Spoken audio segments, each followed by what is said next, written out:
It's the end to another busy week of local news, and that means it's time for the Fox 54 Weekend Review.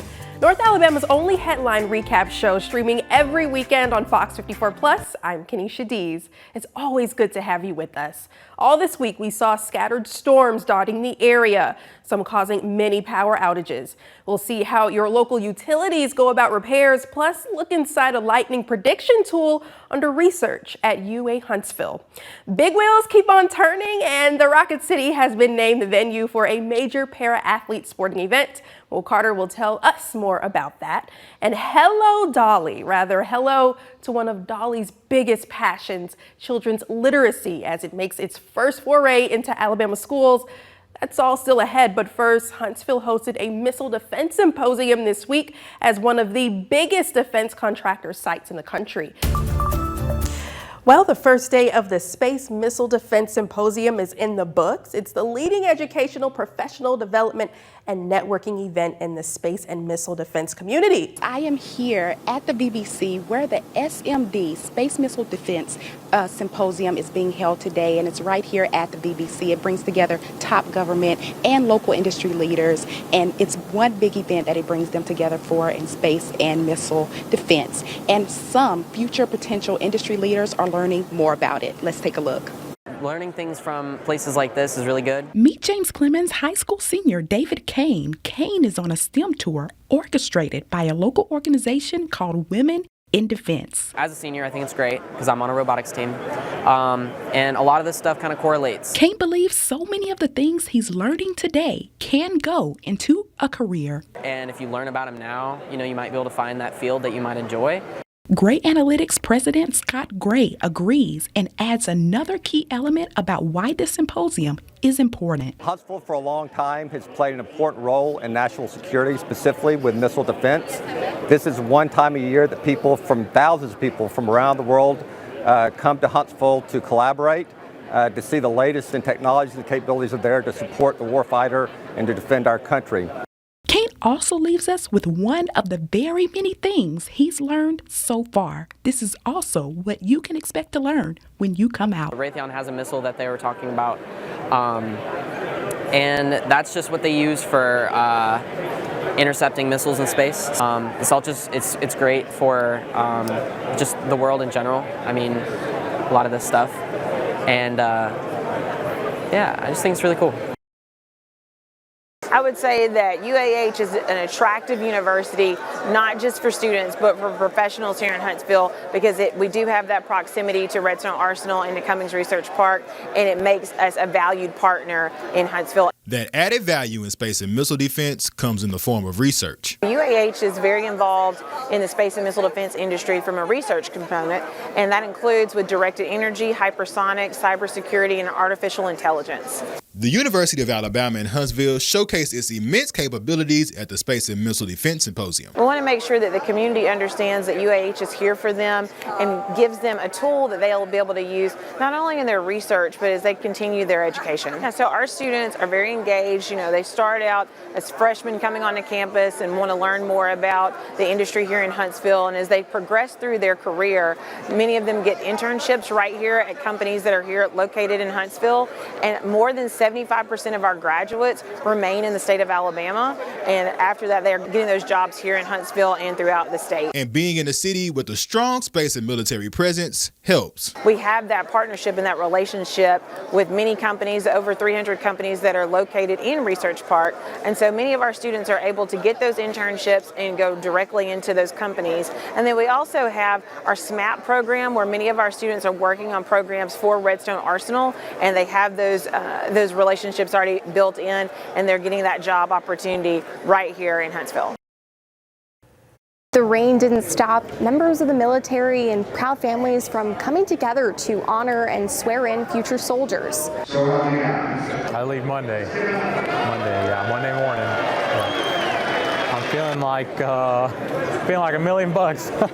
Gerardo Ramirez, a Huntsville native, is preparing to leave for the Army's basic training with a focus in the airborne infantry. I'm going to be jumping out of planes and training a lot, hopefully. But first, he and 7 others were sworn in tonight by Lieutenant General Daniel Karbler, Commanding General for the U.S. Army Space and Missile Defense Command. As part of the Salute to the Warfighter, this evening I was able to enlist 8 young Americans into the Army. This ceremony happening at the Space and Missile Defense Symposium in front of people who have served or are currently serving in the military. We did it last year. We did it this year. And it's become an annual tradition. One of the current soldiers now is going to be a satellite communications expert. So who better to enlist here into the Army than a satellite communications expert when we have all of the Army's space and different space capabilities here at the symposium. A place to make connections and offer support for the families and soldiers before they begin their journey. We actually have one soldier who's going to ship to basic training on Sunday. I told him, don't oversleep. And I told Mom, don't let him oversleep. No, I did tell them, maintain a sense of humor too. But the most important lesson that I taught them was make sure that you're a good teammate and look out for one another. Ramirez knew joining the Army was what he wanted since he was a kid. And for him, he hopes to become Just a better person. As families will soon see their kids off, they feel a sense of pride, and so do the military leaders right here in Huntsville. Just an extreme honor for me to be able to do that for these young Americans, and hopefully our paths will cross somewhere down the road while they're serving and I'm serving. As AI educational solutions continue to mature, the hope is that AI can help fill need gaps in learning and teaching. I actually used a little chat GPT to create a welcome back letter for my teachers. I gave it 95% credit, 5% to me. But I wanted them to see that this AI integration is not going away. School districts like Madison City Schools are now adopting AI rules in order to be in better control. I think we may be one of the first school districts in the state to pass an AI policy to give some guidance on how AI can be used, and in the district, our tech group of instructional leaders are setting up trainings for our teachers. The Madison City School Artificial Intelligence Acceptable Use Policy states, Madison City Schools is not banning the student or teacher use of AI, but each student will need to be aware of the limitations and guidelines of its usage. Some experts are on the fence about the integration. Although it's complicated, it's a big issue nowadays. How do you deal with students who are now using this in the classroom? Is that good because they're sort of learning an AI tool that they will be using in the future, or is that bad because it's kind of cheating? But they see an upside. If it cheats their creativity in the classroom, that's something that's going to be, that's the right model for their future anyway, right? I mean, that's what they're going to be doing in 5 or 10 years. So why forbid that in the classroom? I would only say that I also think there's a way in which when somebody is first learning something, too much of a crutch can hurt you. For example, students who haven't mastered their communication skills may be taking essays from ChatGPT and then just modifying them a little bit. I really think that's too much of a crutch. You're not really learning to communicate yourself. And Madison City Schools is taking it one step at a time. It will not replace the work that they have to do, but it could be another tool to use in that way. So we are, I think the first step was doing a policy, and then our team working with our teachers. For Fox 54 News, I'm Ken McCoy. Well, before school started, we had a sit down with the new Huntsville City Schools Superintendent, Dr. Sutton. He talked about partnerships with the community. We now see that come to fruition because today, Toyota Alabama announced a big investment into the school district. Our Sedona Meadows shows us what this partnership means for young minds in STEM. Right here at Jemison High School, Toyota and community partners share some exciting news. As part of Toyota's Driving Possibilities initiative, I'm proud to announce the Toyota USA Foundation is granting up to $6.7 million over the next 5 years in Huntsville to help grow science, technology, engineering, and math education in our community. This funding being a part of a 5-year phased program for select Huntsville City Schools, meant to provide mentorship for new teachers, build industry partnerships, and focus on students' STEM education. We are aligning STEM and career tech education. We're proud to support a new industrial tech program at the recently announced Huntsville City School Career Tech Center. The program creates direct pathways into high-demand manufacturing careers. Number one, we're expanding our career technical education component with the partnership with Toyota. And number two, we're mentoring and supporting teachers in the area of STEM. So our students will benefit not only from our teachers, but the opportunities they will receive from this partnership. Lieutenant Governor Will Ainsworth hopes this partnership will not only benefit the future generation, but also the state's economy by keeping young talent here. I think we want to make sure, first, we get students trained, second, that we keep the talent in Alabama. And so, I mean, obviously, we've got some of the greatest companies in the world right here, Toyota being involved is one of them, and to be able to make sure they're trained here locally for the jobs, not only today, but also tomorrow is so important. Huntsville City Schools has already seen positive outcomes from their current STEM programs. Last year, we had over 1,000 students to receive industry credentials like construction, welding, healthcare, and advanced manufacturing. Now we're adding industrial technology. 95% of our CTE graduates had a positive placement in their career by going through this pathway. Madison City Schools reminisced on 25 years. It was all part of Then, Now, and What's Next presentation. Our Jasmine Bird gives us a sense of where the district began and what's ahead. Madison City Schools Superintendent Dr. Ed Nichols says this celebration is really twofold. It was a state of the schools where we can inform our community about what's happening in their school district, and at the same time celebrating 25 years of the history of this school district and the accomplishments that have been created in that 25-year span. 1998 Madison City Council member Sally Warden says 25 years ago, they took a giant leap of faith in forming the school system. And knowing what we had to do to make the best education system for our kids here in Madison. And over the years, it's just grown and grown. From 1998 to now, hasn't always been easy. We're part of Madison County school systems. We had overcrowded buses, overcrowded classrooms, not enough resources, and we just knew we had to do better for our children. And so we actually, it all started when we passed the 11 mil property tax back in 1993 that gave us the funding to move forward and take that giant leap of faith. Dr. Nichols agrees and adds another key point. We started the school district in 1998 with 5,600 students in 6 schools. I don't think anybody envisioned that 25 years later we would have almost 13,000 students and 12 schools. So what's next for the school system? We've got a new elementary school that we are going to break ground on here in the fall. That will give us plenty of capacity at the elementary level. We've got a new middle school that came online this year, Journey, that's going to give us that. So we're going to have to really look at our high schools because currently they each have about a capacity of 4,400. We're going to be looking at 4,800. So we're going to look both at expansions on their facilities, but also an innovation center. We can power about 360,000 homes. Meet TVA Wilson Dam Assistant Plant Manager and our tour guide for the day, Jimmy Springer. Our first stop on the tour, the Pipe Gallery, which is the auxiliary equipment. A lot of our stuff is air operated. So we have 2 big air compressors, accumulator tanks, air dryers. Moving to our next stop, the power generation facility, which is crucial to the operation. This houses 18 of our 21 generating units. So if for some reason the power went down in this facility, would that affect the powering of homes? Losing our generators alone would not impact it greatly because it's an interconnected grid that gets its power from several different generating units.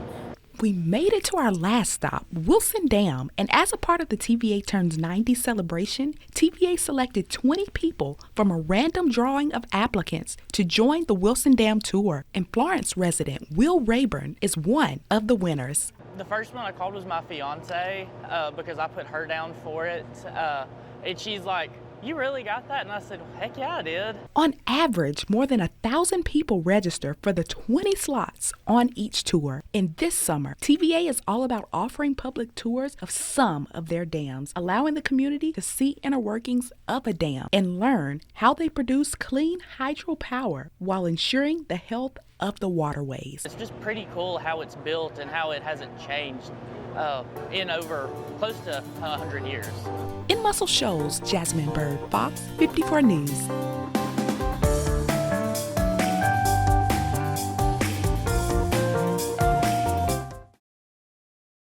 Let's play Name That That's my guess. I think that's a Hanson song. Yeah.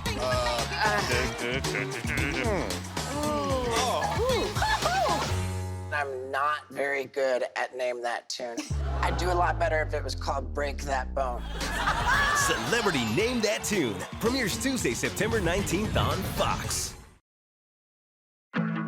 Get Fox 54 Plus for Roku and Fire TV. Watch local newscasts live or on your schedule, plus local exclusives like the Valley's Top Teacher Series. Fox 54 Plus, live, local, and always on. So I'm told that everything's homemade. It's partially homemade. Partially? I mix it with Cheese Whiz. Are you joking with me right now? Having Gordon Ramsay here, I'm terrified. Turn around and do it. I'm the one with the knife. They're just blaming each other. What is that? The smell.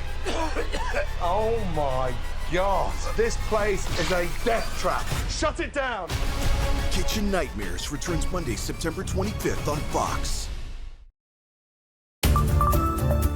You know, we always plan for the worst, hope for the best, and this time we got a little bit of the worst. Utility companies have had their hands tied as a series of storms caused power outages across the area. We got hit pretty hard late yesterday afternoon as that storm rolled through, high winds, plus the torrential rain we've had brought a lot of trees down, a lot of poles down, lines down, and resulted in quite a few outages throughout Decatur. And they are working around the clock to get the power restored. You know, the way these things operate, we get substations and main circuits back on first. We're able to get several thousand back on pretty quick. Then you get into those scattered, isolated outages where individual customers or small blocks of customers are affected. And those take a lot longer. In some instances, we got trees down, got to get cleared out. Then equipment's got to be put back up. So we're down to about 150 or so now. We're working on those last ones today, trying to get those back on. This summer seems to have been a bit more active than others, but Holmes says that's to be expected. We're pretty fortunate that we haven't had major outages, except once every few years. But these kind of things, we have several thousand out short term. You know, they're going to happen when we have these summer storms. There's not much we can do about that, but we can work hard to try and get it back on as quickly as possible. The workload for the crews may be heavy, but they are in good spirits. Yeah, you know, when you accept a job in electric operations, you know that these good days are going to come, and they're good. They're working hard. They're tired, but they have their heads up, and they're just trying to do their best for their customers to get those folks back in power. We just want to say thanks. Sparks Energy provided a crew to help overnight to get some folks back on, and then Power Grid Services helped clear out some trees that had fallen. That's a big help to our guys as they're trying to get the rest of the system back up. Alabama is one of 5 states with the most lightning deaths, according to the CDC, with 73% of overall lightning deaths occurring in June, July, and August. And the dangers of lightning, especially in the South, is what encouraged a team of researchers from NASA's Marshall Space Flight Center and UAH's Earth Systems Science Center to develop a lightning artificial intelligence tool known as SPORT, predicting the probable threat of lightning before it actually strikes. So these colors tell you the probability that lightning will happen in the next 15 minutes. We wanted to try and develop a tool that allows people to have the proactive approach of knowing that lightning is coming versus the current saying, which is when thunder roars, go indoors. The team began working on this product around 2017, collecting data from previous events to learn the trends and patterns of lightning, while creating a machine learning model. Everybody kind of hears about artificial intelligence now. We actually get to do something within atmospheric science and put it out there to the public. We're at the point where we've got great statistics where we're confident in being able to put that out in the public domain to get feedback and continue to develop the product. Right now, the product is being tested by the National Weather Service and those in emergency management. We want to make it purposeful. We want to make sure that it fits the needs of the people who use it. The tweaks that we're doing to this model are actually useful and impactful in the long road. The NWS of Huntsville recently used the lightning prediction tool during Rock the South. We knew when lightning would go into a range ring that was 10 miles away from the venue. And so the National Weather Service in Huntsville was able to use this product and set it up in the way that they needed. That way they could monitor the lightning as it was approaching the venue. But the idea is to get the tool to everyone. If there's a way that we can incorporate our data into someone's app that it makes reliable notifications, then that'll help people make better decisions in in the long term. Maybe it could save a life one day. In Huntsville, Sedona Meadows, Fox 54 News.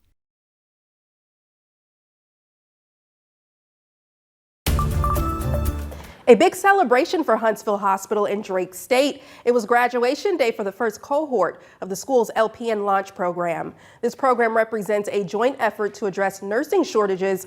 All 19 graduates will be employed with Huntsville Hospital upon graduating. Leaders hope this will have long-term positive impacts on the region and serve as a model for other organizations to follow across Alabama.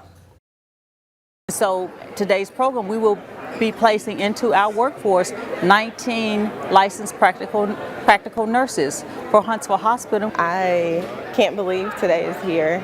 And when we first started, it was like a dream to be here. Very rigorous program, clinical work at Huntsville Hospital and with Drake. So it's wonderful for us. All right, well, congratulations to all 19 students. If you're a veteran and on the hunt for a job, you'll want to listen up. Boeing and Still Serving Veterans teamed up to give those who've served better access to quality jobs. Their goal is to reach more veterans transitioning from military to civilian life. This will help veterans connect with career resources like resume support, interview training, and of course, job searches. Boeing was honored to be able to present a $50,000 grant today to Still Serving our veterans. We know that that will enable them to help more veterans transition into the civilian workforce. What we want to do is find them a good fit so that they're not bouncing from job to job. Because we found that 43% of veterans during their first year are probably going to leave that job. But we found that after sessions with us and our counseling with them, that drops to about 15 to 12%.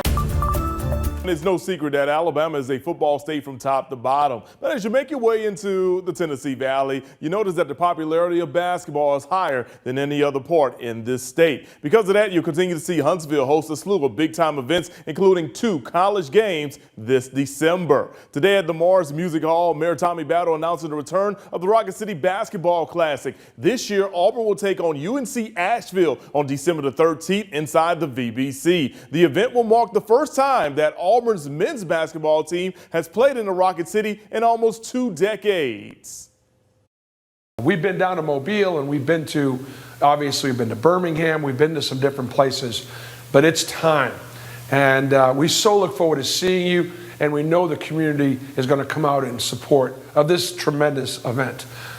If you're going to do the Rocket City Classic, we can help bring high major teams here to the city of Huntsville to play the game of basketball. And so that's what we're looking forward to, is not just this year, but the years to come, to bringing other high-level programs right here to Huntsville, Alabama.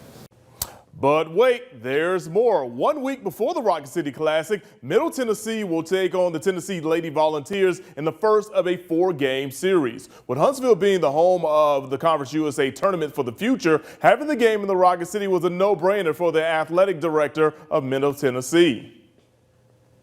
This is great for us, and then it also gives us a preview of Conference USA Tournament, because those are the most important 3 games that are in March when we play. So to us, it's a win-win-win type thing. All right, everyone, so here's a look at those games once again. Tennessee against Middle Tennessee in women's action, December the 6th at the VBC. UNC Asheville, Auburn, December the 13th, also at the VBC. Tickets are on sale very soon. Huntsville has become a big sports hub for ParaCycling in recent years. The city has hosted numerous events for athletes to qualify for the national and world games in years past, but soon those qualifiers will make their way to the Rocket City. Mo Carter joins us with the latest. Mo, I hear you have some news to share. Absolutely, Kanisha. The sport of Paralympic cycling and the city of Huntsville, well, they've worked together well on both the local and national level in the past few years. And thanks to that relationship, the bond between the two is now set to go global. Today, Tommy Battle, the mayor of Huntsville, announcing that Huntsville has been awarded the 2026 UCI ParaCycling Road World Championships. More than 500 athletes from across the globe will travel to the Rocket City to compete for medals while representing their respective countries on Labor Day weekend in 2026. According to officials, the event is expected to create an economic impact that exceeds $2.5 million. It's another big win for Alabama's largest city. Huntsville has shown that it is one of the best host cities in the world for paracycling, and we're delighted that Huntsville has been awarded this prestigious event in 2026. On behalf of the USOPC and US Paralympic Cycling, we could not be more excited and honored to bring back the World Championships to home soil here in the United States for the first time since 2014. Now, this year's Global Championships are currently taking place in Glasgow, Scotland. The city of Huntsville does have reps as we speak over there, and they're taking notes to make sure that that event will turn into a world-class event that we'll see right here in the city. And with all this rainy weather, here's a chance to curl up with a book.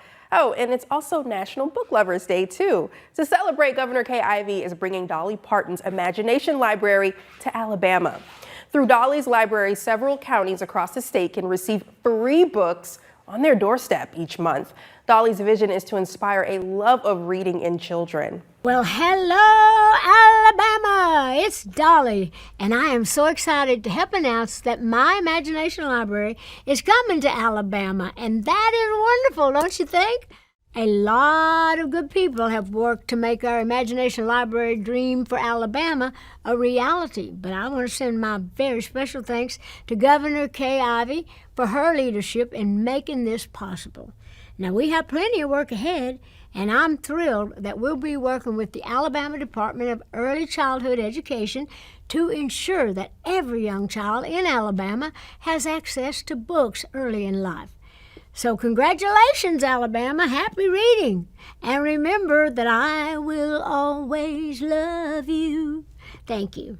Dolly Parton's Imagination Library is the biggest early childhood book-giving programs in the world. More than 40,000 children in Alabama currently have full access to the benefits, and the goal of the library expanding to all 67 counties. And that is a wrap on another edition of the Week in Review. Remember, you can catch us most Friday through Sunday on FOX54.com. Just look for the Week in Review link on the home page. Each episode is also uploaded to our YouTube page, and of course, we're scheduled several times over the weekend on Fox 54 Plus, available for free on Roku, Fire TV, and Apple TV devices. Until next time, I'm Kenesha Dees. Thanks for watching.